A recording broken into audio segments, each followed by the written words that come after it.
quarter. Well, we're going to improve our margins right now because we are expanding and being joined by a very special guest right now. He is a journalist, a freelance journalist out of the UK. He has done work for the Telegraph, for Yahoo, many different outlets, and he joins us now. He is Robert Jackman, who ended up being in attendance for the WWE events that were staged in Riyadh this past weekend with Crown Jewel and then the subsequent Raw taping. Robert, thank you so much for taking some time to join us today.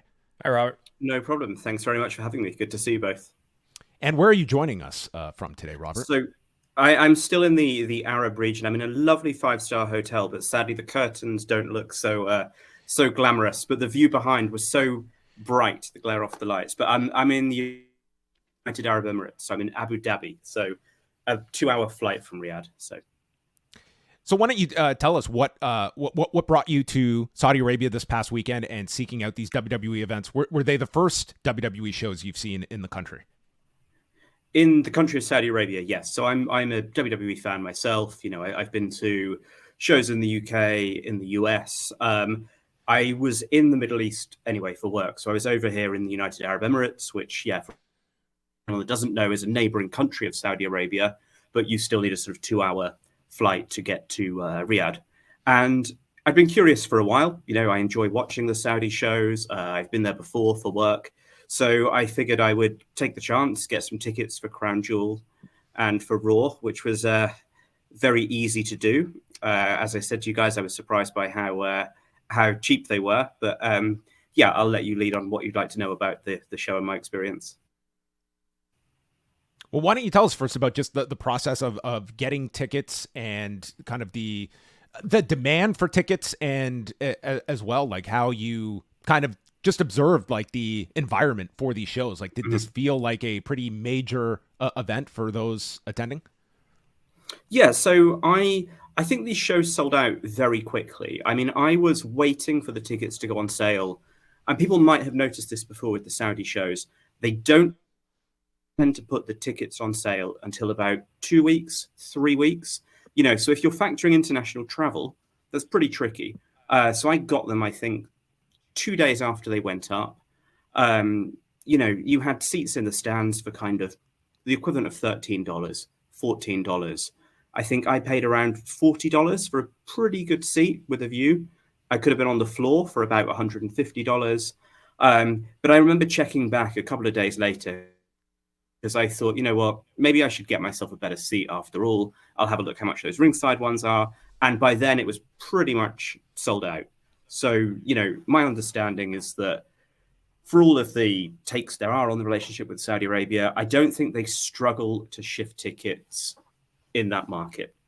You know, when I got there, it was pretty, you know, it's not the biggest arena. I think it was kitted out for around 15, 16,000. So kind of the same for what you might see for some of the lower PLEs in the US, something like Bad Blood, for example. Completely packed, you know, 98%, I think, Saudi natives, although hard to tell because people travel from other Arab countries to go to them. But, you know, it certainly appeared to be an Arabic-speaking, organic audience, WWE fans, you know, absolutely full with T-shirts, you know, people wearing shirts they clearly bought from shows in the past. Like there was one guy, and he was Saudi. He was wearing a T-shirt that said Leeds 316 on it. And as a Brit, I was like, wait, the WWE hasn't been to Leeds. And I looked it up, and I think it was 2016 or something like this. So, you know, hopefully he hasn't been wearing it all that time, but clearly it's been in the back of his closet. But, you know, a lot of people wearing merch, you know, they were a loud crowd. I think everyone heard that. There was no doubt. So, yeah, for me, it was very much the kind of experience I'm used to at a WWE show, but in Saudi Arabia. Yeah. I guess one thing that's been in the air is the notion that, well, maybe eventually, I mean, given how much money they're making for each one of these events, W is getting about $50 million every event, and they're pursuing site fees around the world with all their PLEs. I mean, imagine the money that they would be able to get potentially for a WrestleMania or another major PLE like a Royal Rumble in Saudi Arabia. And I guess, especially with WrestleMania, we know that wrestling fans from all over the world travel to the WrestleMania city. And it would be an unusual thing, I think, for Western people to imagine, traveling to Saudi Arabia for a wrestling event. Is that something you could see happening with like wrestling fans from all over the world, from the United States, from the UK, traveling to Riyadh, let's say, for a WrestleMania? Yeah, I mean, I've been thinking about that. I don't know if it's necessarily a priority for what the Saudis would want. I mean, I've been to quite a lot of kind of sporting events in the Gulf, often with a state sponsor. Like I've been to a Formula One race, I've been to a big motorboating race, I've been to previews for the Qatar World Cup, and sometimes there is clearly a focus on bringing people in. And you look, for example, at like the UFC events that take place here in Abu Dhabi. Mm-hmm. I think they really want people, the Emiratis want people traveling for that. They want to show these influencers. They want to show that, I don't know, Ronaldo or Eminem or whoever is at the show. The Saudi WWE events don't feel like that to me. Like, I think they have a strong domestic market. And I think what we've seen in Europe is, because there's, whenever I go to a show in the UK, there's lots of people whispering excitedly about, are we going to get WrestleMania in London? And, as someone that is broadly familiar with like WWE's revenues, I just question what's the point, because if they can make as much money as they do off a show like Money in the Bank or at Clash at the Castle, because I've been to some of those. I went to day one, the PLE in 2022 in Atlanta a few years ago, and it seems to me like the WWE strategy at the moment is to move away from doing those kind of non-Big Five or Big Four US events. So, I think if I were in a commercial position at WWE, I'd think, well, why do that? Because if you can get this much money for Crown Jewel, which is becoming a branding in its own right, or for, Night of the Champions, why would you bring why would you bring WrestleMania, or why would you bring SummerSlam to Saudi Arabia? But, I don't think I think the show would take off if they did, but I just question why do that? Because you could make the money that you do on a WrestleMania. Yeah, I'm thinking of what's it like to be a tourist in Riyadh, for example? Because you were telling me in your email team about there's public decency regulations that people have to uphold when they're in. Yeah, so when I bought the ticket, I sort of read the terms and conditions out of interest, and there was something just kind of buried in there that I'm sure is just standard in Saudi Arabia, but it made my eyes kind of be like, what? It was like you agree to abide by public decency regulations. I mean, most of them, I read them, and there was lots of things like, that I think are kind of unwritten rules in the West anyway. No spitting, no swearing at people, no threatening behavior. It didn't say anything about religious modesty or anything like that. But I had my eyes wide open for that kind of stuff. Like I've always been someone that's interested in the WWE Saudi relationship. And I think the one thing I did notice, which I pointed out to you guys earlier, is that before each, like at any PLE, we were treated to the video packages before every match. The only one we did not get was Liv Morgan and Nia Jax. And straight away I thought, that's a bit odd, particularly since we sat in an arena where the lights were out. It wasn't like anything alternate was shown. We weren't shown any kind of preview for a sort of secret domestic Saudi show 6 months down the line. We sort of sat in a dark arena, and I could see a monitor from where I was sitting, and I could see that they were showing the promo on the monitor. And I've seen Crown Jewel since on broadcast. It's there, and I was looking into. So my strong suspicion is that they decided that package did not fit with the kind of content that could be shown to a crowd in Saudi Arabia. And I looked into this, and I don't know if you guys know, but in 2018, a similar segment was pulled, and I think that Saudi Arabia apologized. But no, it wasn't pulled. Sorry, it was shown, and they apologized. Yeah, and that was actually a male-only event. That was at the Greatest Royal Rumble. So, if I had to wager money on that, I think maybe WWE is trying to avoid those situations happening, and had flagged that package as something that might not be. So I think the fans would have loved it. I was there on Raw. They absolutely popped for the Women's Battle Royal. They really liked Io Sky. But we just sort of sat in darkness, and it was very, because anyone that's been to a live WWE shows knows, they're kind of hyperactive. They don't like losing the momentum in the room. There's always something going on. But for those 3 minutes, there really wasn't. beyond the video package, I mean, when we're watching the broadcast of it, I think you can see certain aspects where they are promoting Riyadh, they're promoting Saudi Arabia as a great destination. Like, you can understand, like, that is kind of part and parcel with these shows. In terms of the in arena experience, were there any instances where, like, you felt it was specifically being catered to the promotion of the General Entertainment Authority, or did you feel that this was somewhat other than the video package, felt like a regular WWE experience for someone traveling? Yeah, I know. It's funny you should say the word yeah, because I think actually this to me felt like the most kind of the stuff going around the event was much bigger than any WWE event. You know, when I go to the ones in the UK, we have a lot of great, you know, we have people that put on these brilliant events, like third-party people that do pub quizzes, you know, they kind of do, trivia nights, they might do meetups with wrestlers.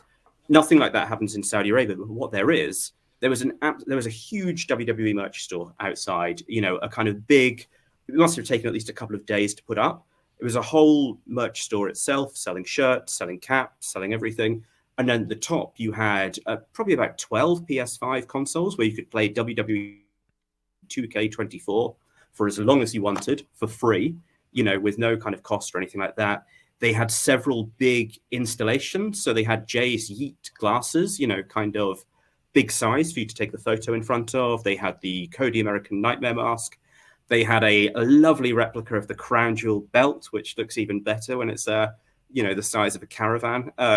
But yeah, so there was this whole kind of infrastructure around the event. There was a lot more signage than you would normally see. So, you know, the whole of the outside of Mohammed Abdo Arena was plastered with big billboards of Gunter and Cody Rhodes. So, you know, it felt they were really investing to make it an event, which, you know, from what I know about Saudi Arabia, I think that's the sort of thing they're looking for. You know, this is a country where these kind of big live public events are still quite a novel thing, you know. So I think they are trying to turn it into something that's entertaining. Then, of course, you've also got the WWE Experience, which is the mini little sort of theme park attraction that I had the chance to go to as well, which is deeply surreal. But and just go back to the women's matches.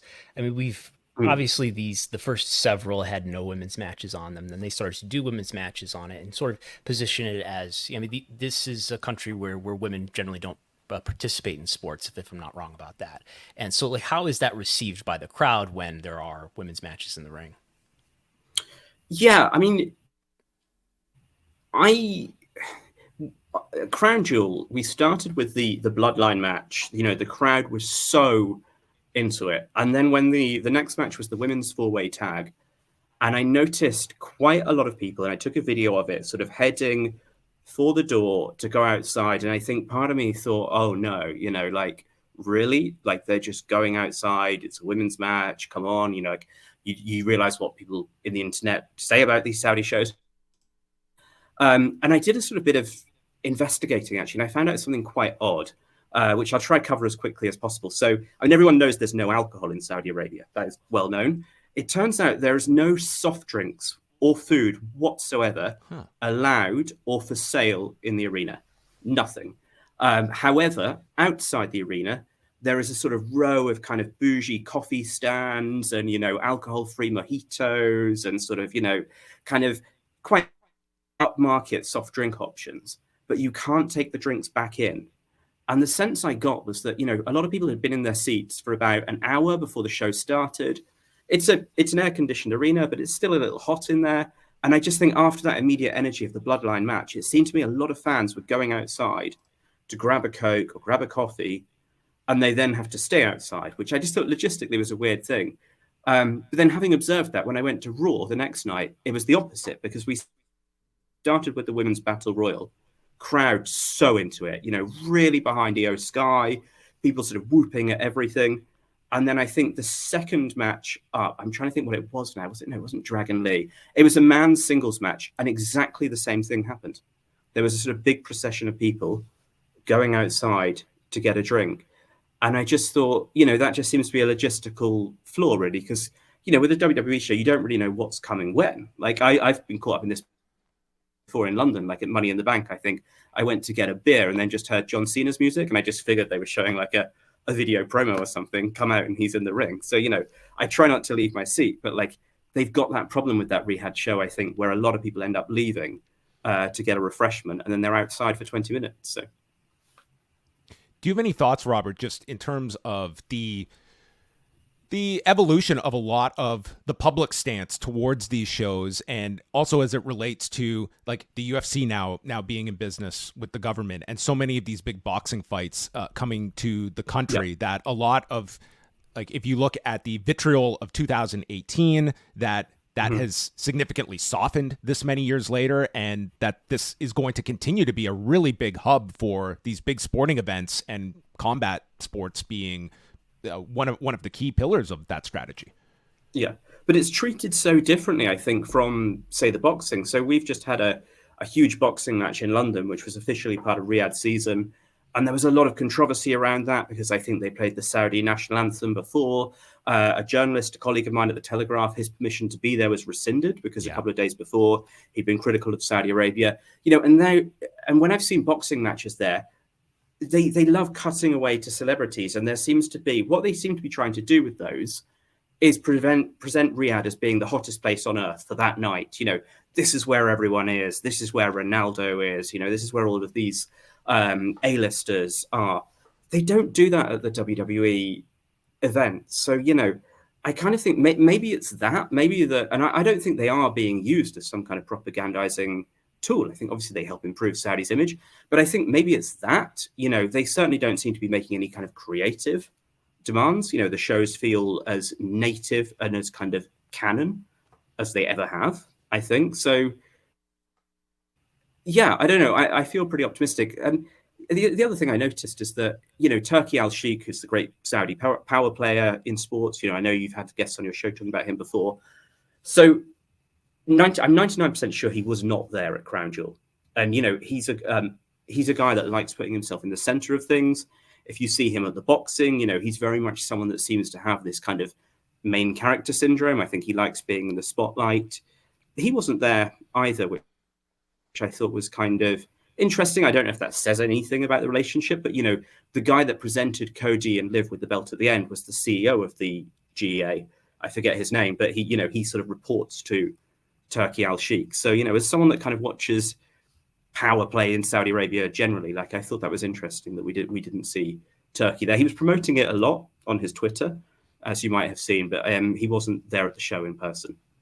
It may have been hard to see, especially in the arena, but at least in one of the video packages we saw, they did a close-up shot of the Crown Jewel Championship, and there were the initials TA that were actually embedded on the championship belts, and that was pretty much the closest kind of connection you had to Turki Al-Sheikh on this. I didn't notice show. that. It was very subtle, but there was a close-up of it at one point. It might have been even on the pre-show. This has been really fascinating, Robert, just to hear from someone actually in person at these events. We have heard from fans in the past that have attended these shows. Do you want to just give people any ways in which they can follow you and some of your work? I know you don't necessarily cover pro wrestling per se, but anything you want to throw out there. Yeah, I mean, if anyone's got anything interesting or knows anything about the kind of WWE Saudi relationship, I'm on LinkedIn. I think my email address isn't too hard to find online. And yeah, I think, if anyone's thinking about going to a Saudi show, I've got to say I was pleasantly surprised. And having seen some of the prices in Europe, I was doing a bit of kind of back of cigarette paper packet maths the other day, and I think it genuinely would have been cheaper. Not that I didn't fly all the way from London to Riyadh. I was in the region anyway. I think it would have been cheaper for me to go to this show than it would have been to go to Bash in Berlin or Clash at the Castle, which is kind of astounding when you think about it. But you look at the kind of ticket prices they're charging. It's it makes a big difference. They're setting gate records every time out in Europe with these PLEs. Mm-hmm. They are, yeah, absolutely. And, we'll see how the Road to WrestleMania show goes. I think they clearly getting dollar signs in their eyes when they look at Europe. And, maybe that's no bad thing as a European wrestling fan. But got to keep those margins up, Robert. That's the name absolutely. of the game. Thanks so much for staying up late with us and setting up your backdrop for us. We very appreciate you going the extra mile for us. So thanks you so much, Robert, for joining us. Thank you, Robert. Thanks, guys. All right, Robert Jackman joining us, who was at the Saudi Arabia shows this past weekend.